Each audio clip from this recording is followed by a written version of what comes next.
जय श्री गणेश.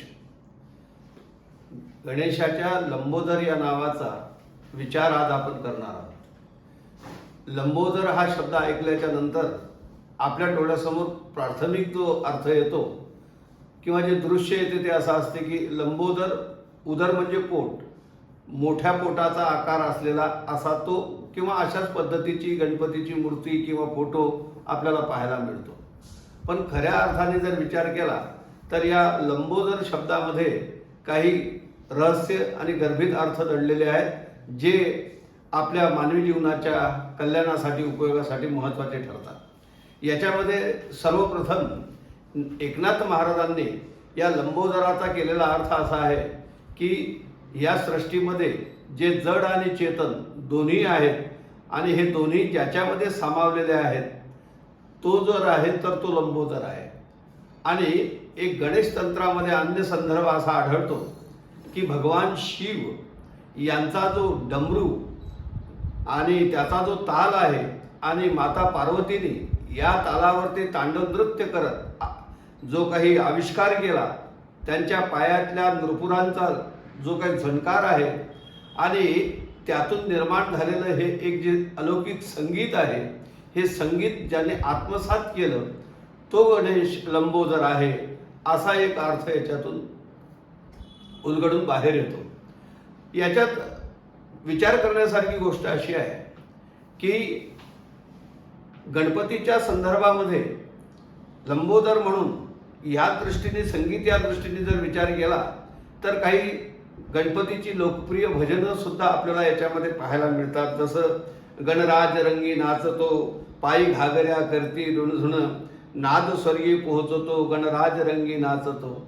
आणि एक उल्लेख गणपतीच्या आरतीमध्ये सुद्धा आलेला आहे. या आरती साधारण आपण जी आरती गणपतीची म्हणतो त्याच्यामध्ये 2 कडवे आपण म्हणत असतो, पण एक अजून कडवं त्याच्यामध्ये जे म्हटलं जात नाही, काही ठिकाणी त्याचा उल्लेख होतो, तर ते असं आहे की चरणीच्या घागरिया रुंधुण वाजती, तेणे नादे देवा वाद्य गर्जती, ताथा धिंतक धिंतक नाचे गणपती, शंकर पार्वती कौतुक पाहती. हा एक त्या सुखकर्ता दुःखहर्ता या आरतीतला एक कडवा असंही आहे.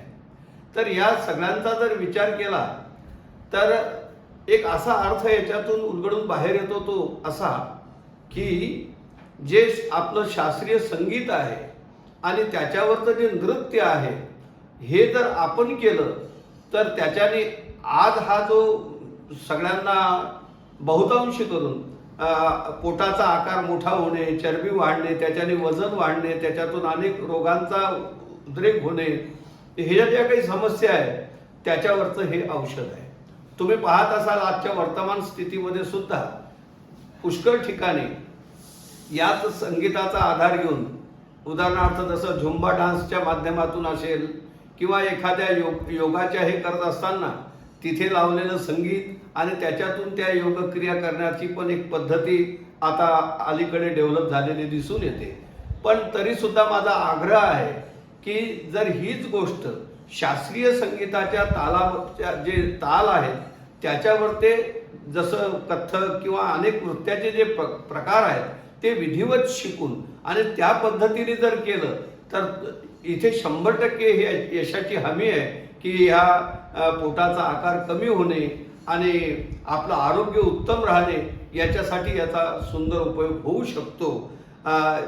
या लंबोदराच्या या संगीतातलं एक अजून मी तुम्हाला उदाहरण देऊ इच्छितो की जर या संगीताची साधना केली तर खरंच असं होते का, तर याचं एक उत्तम उदाहरण आपल्या देशामध्ये आणि ते म्हणजे आपल्या देशाच्या भारतरत्न गान सम्राज्ञी लता मंगेशकर, ज्यांना गान कोकिळा म्हणून सुद्धा ओळखलं जाते. यांनी संगीताचा हा अभ्यास करत असताना याच गंधाराचा, गकाराचा, गणपतीचा जो काही त्या ठिकाणी साधना, रियाज, अभ्यास केला आहे आणि त्याच्यामुळे हा एक जी गायन आहे पण ती जी प्रासादिकता त्याच्यामध्ये आहे ती याच्यातून पाहायला मिळते. या मंगेशकर कुटुंबाचं मंगेश म्हणून शिव हे जे मंगेश म्हणून आराध्य आहे याच्यामध्ये शिव, पार्वती आणि गणेश या सगळ्यांचा हा असा संगीताचा आविष्कार, डमरू आणि नृपुराचा म्हणजेच तांडवाचा, याच्यातून प्राप्त झालेल्या संगीताचा आविष्कार म्हणजे आम्हाला मिळालेल्या लता दिदी आहेत.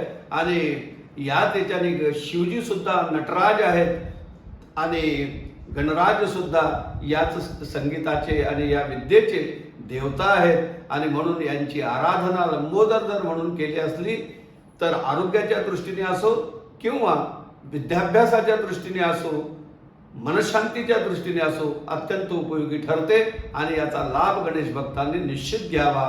जय श्री गणेश.